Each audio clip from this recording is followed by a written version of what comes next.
తంకా జపనీయుల కవితా రూపాలలో బాగా ప్రాచుర్యం పొందిన కవితా రూపం తంకా. హైకు కంటే ప్రాచీనమైన కవితా రూపం ఈ తంకా.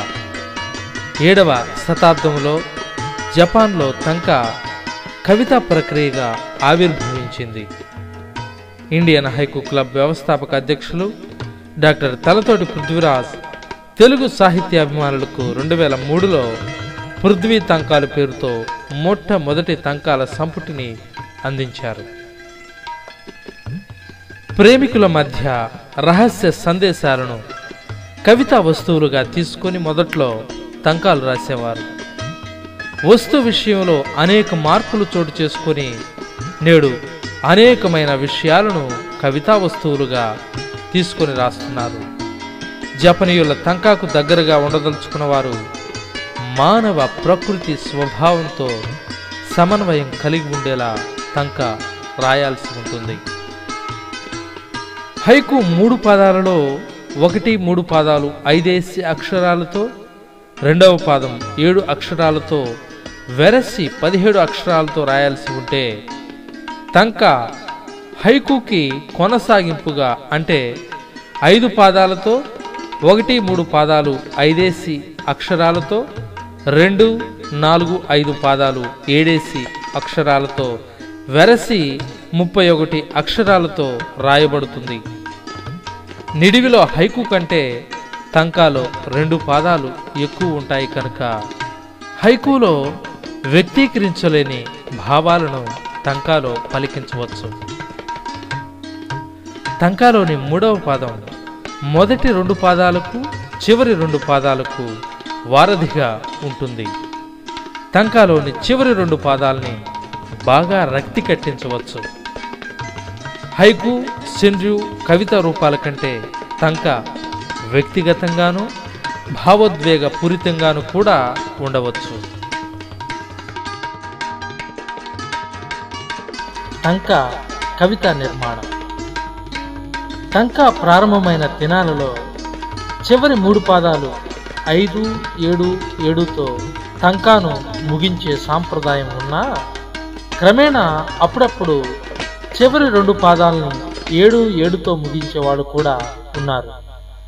లయ విషయంగా పరిశీలిస్తే ఒక్కో తంకాను 2 ప్రత్యేక విభాగాలతో, ఒక్కోసారి 3 విభాగాలతో 4 పద్ధతుల్లో చెప్పవచ్చు.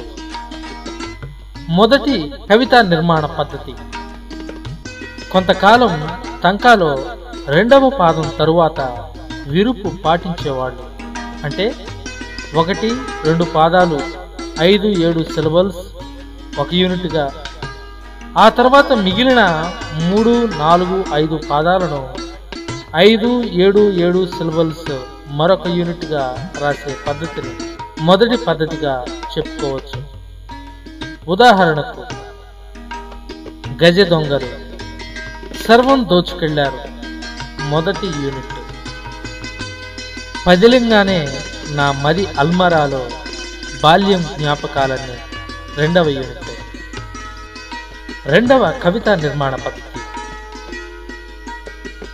1, 2, 3 పాదాలు 1 యూనిట్ గాను, 4, 5 పాదాలు 2వ యూనిట్గా రాయడం 2వ పద్ధతి.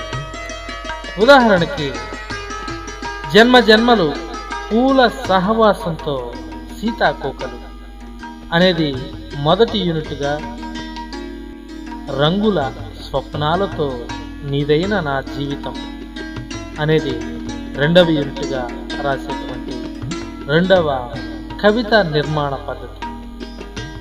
ఇక 3వ కవితా నిర్మాణ పద్ధతి గురించి చెప్పుకుంటే మొదటి పాదం మొదటి యూనిట్గా, 2, 3 పాదాలు 2వ యూనిట్గా, 4, 5 పాదాలు 3వ యూనిట్గా రాసే పద్ధతి.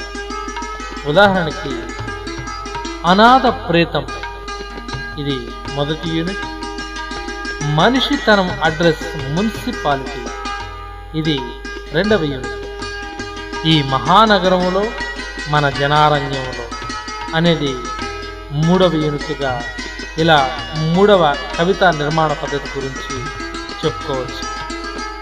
ఇక 4వ టంక కవిత నిర్మాణ పద్ధతి గురించి చూస్తే 1-2 పాదాలు మొదటి యూనిట్గా, 3-4 పాదాలు రెండవ యూనిట్గా, 5వ పాదం 3వ యూనిట్గా రాసే పద్ధతి 4వ కవితా నిర్మాణ పద్ధతిలో పాటిస్తారు.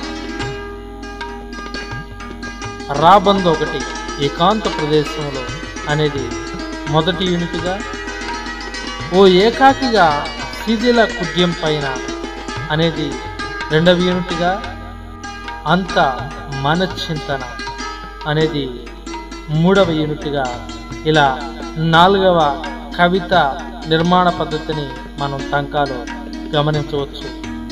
ఈ రీతిగా టంకాని 4 రకాలైనటువంటి పద్ధతుల్లో కవితా నిర్మాణ లక్షణాలని అనుసరిస్తూ రాయవచ్చు.